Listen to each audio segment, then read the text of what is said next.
No matter where you work, there's one moment that we can all identify with. The moment when you look around in boredom with your colleagues and realize, you know what? This meeting could have been an email. Colorado's House Democrats just held a meeting that resulted in practically nothing.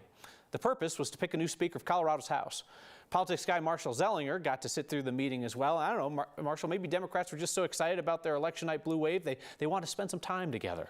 I mean, that's going to be a good answer because they could have waited for a while, and you'll learn that as we tell this story. The moral of the story, wait a week.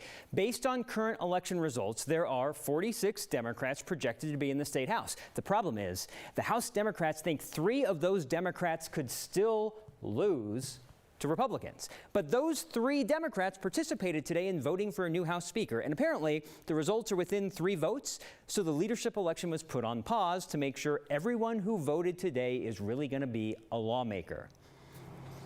The next Speaker of Colorado's House will either be State Representative Adrian Benavides from Adams County, State Rep Julie McCluskey from Dillon, or State Rep Chris Kennedy from Lakewood. The reason I cannot tell you who the winner is because of those 3 Democrats who are in races that the party is concerned could still flip back to Republican.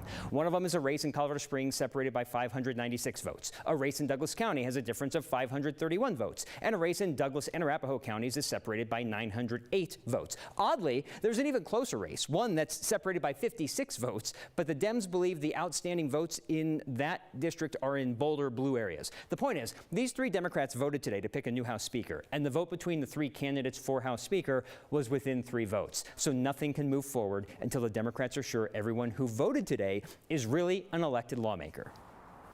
Until those races are called, we are going to have to pause the leadership elections. Here's an idea. Wait until the vote counting is done in a week and then schedule the meeting. Meanwhile, Colorado House Republicans, with the lowest number of members in party history, 19, I know I was playing with this, it should say 19, have selected a new leader to replace Hugh McKean, who died on October 30th. The party selected returning state representative Mike Lynch to lead the Republicans. He's from Wellington, and his district covers Larimer and Weld counties. His name may sound familiar because this past year, he co-sponsored the bill to make possession of small amounts of fentanyl a felony again. But then he dropped his name from the bill just before it passed, and he voted against it because law enforcement had concerns about the bill allowing someone to have their charge lowered to a misdemeanor if they could convince a judge they did not know their 1 to 4 grams of drug contained fentanyl. During his Vote for Me speech, he told his party, despite losing strength, they will hold firm. Number one, we're not going to ever veer from our Republican principles. That is not what we do in the face of defeat that we had this week. And we're going to promote those principles every single day. That is the job of this office. That was video of Lynch on a screen in the room where Lynch was speaking because all we could see was the back of his head from where he was sitting.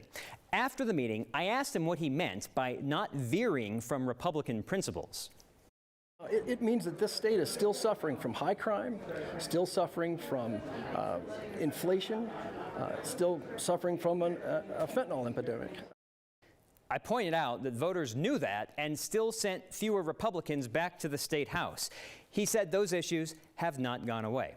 One other point. Despite having fewer Republicans in the state House, if you add up the votes of all 65 Republicans who ran for the state House, combined they received about 100,000 more votes than Republican gubernatorial candidate Heidi Ganahl.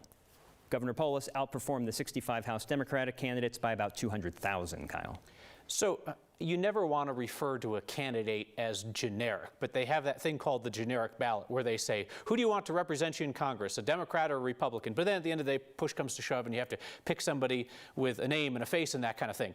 But that said, not a lot of people in Colorado could even name who their Colorado House representative is. So it kind of like is a generic ballot. Like, do you want the Democrat or do you want the Republican? What that says to me is Jared Polis is considerably more popular than a generic Democrat, and Heidi Ganahl is far more unpopular than a generic Republican. Sure, and I'm sure everybody knows someone who they're friends, family with that say, hey, who are these names on my ballot? I didn't expect them, and it was a state House or state Senate race that they didn't know about. All right, Marshall, thank you.